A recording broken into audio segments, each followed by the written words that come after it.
breadth, which is you work in both, I believe there's some Francophone and Anglophone countries within CORAFs, and maybe even Lusophone, right? And this is a special challenge for Africa, and I'd like to know how you're managing it, because to get collaboration working, yeah, if you're, there's at least a separation, there's a language separation that is in the middle.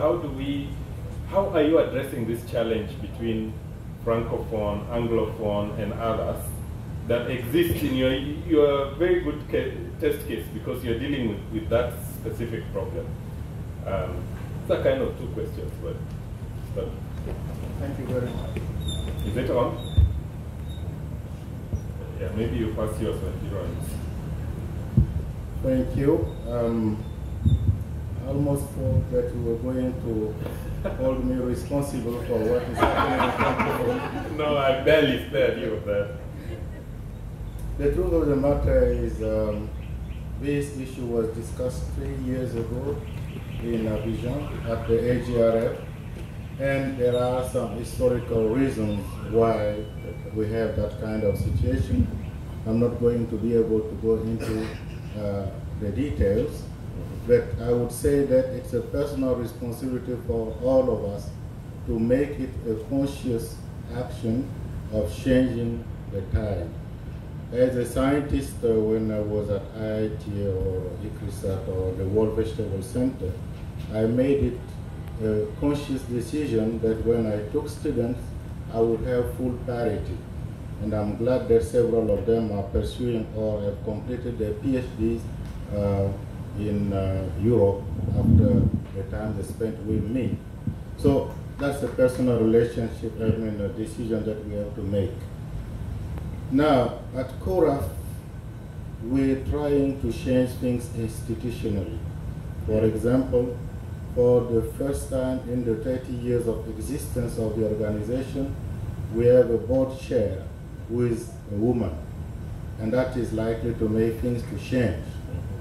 We also have what we call a scientific and technical committee that advises us on the project that we put on the ground, and it's a 12-member body.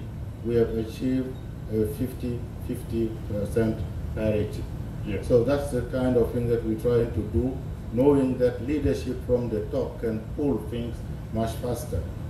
But having said that, I am not totally convinced that having a good leadership that is female-led can make things change. We have seen countries that have been led by very strong women, but things have not changed. I'm not going to name any particularly, but I'm thinking of some countries in Asia, for example, where the situation of women is probably not the best, but they have had very strong leaders that we all know of.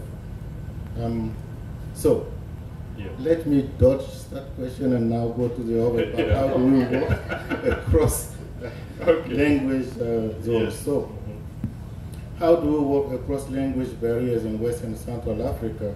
Let me first give a few postulates or facts. We believe that problems cut across countries. They speak no language. So we need borderless solutions that also speak no language. We have what we call language neutral problems, and we try to provide language neutral solutions. I'll give some few examples. The Guinea fowl is very well developed in Ghana. To my knowledge, it speaks no English, and it goes well across the border to Burkina Faso. Cassava from Ghana speaks no English. If you take the smoking fish technique from Nigeria, it speaks no English. Dried mango technology from Burkina Faso is spreading across Africa, and it speaks no French. And finally, rice seeding technology, or the system for rice intensification from Mali, speaks no English. No French, no English. So, what I want to make as a point is that you should not assume that language is a barrier. After all, when you look at West Africa, there are 32,000 kilometers of borderline, and 1 in 2 people live within 50 kilometers of that, and they trade across borders very easily. So why should we let the language that we inherited to stop us? In fact, if you look at people in southern Burkina Faso, they tend to be tuned to Ghana TV. So, is language a barrier? I think it's an opportunity here. I'll give you a particular experience that we have had under what we call the West Africa Agricultural Productivity Program, where we made a deliberate decision that we want to have at least 40% beneficiaries to be women, and we have still a target. But there are some issues like accessing to the e-vouchers for inputs. It was too much skewed to where men, but we're trying to sort that out.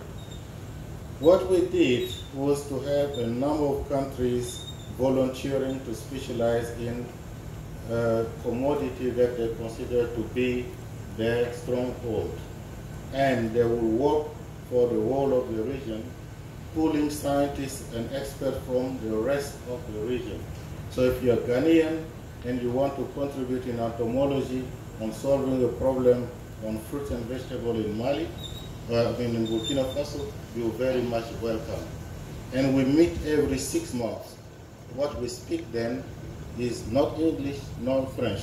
It's something that is a combination of that with a lot of gesticulation that helps us to understand each other. It's not just English and French. We also have Portuguese, we have Spanish, and in some of the countries like Mauritania and Chad, we also have Arabic. So the point I'm trying to make here is that language is not and should not be a barrier, particularly when it is not our native languages. Yeah. We have in that program been able to reach 50 million people, and that's a lot. We have been able to develop more than 200 technologies, and 50 of them have crossed at least one border, and an additional 25% 2 borders. So the system works, and there is no language barrier. We're now trying to move into the digital era to reach more of the young people, so we've developed a mentorship system based on the web TV that we have just launched with funding from the Islamic Development Bank. So I hope I answered. No, thank you very much.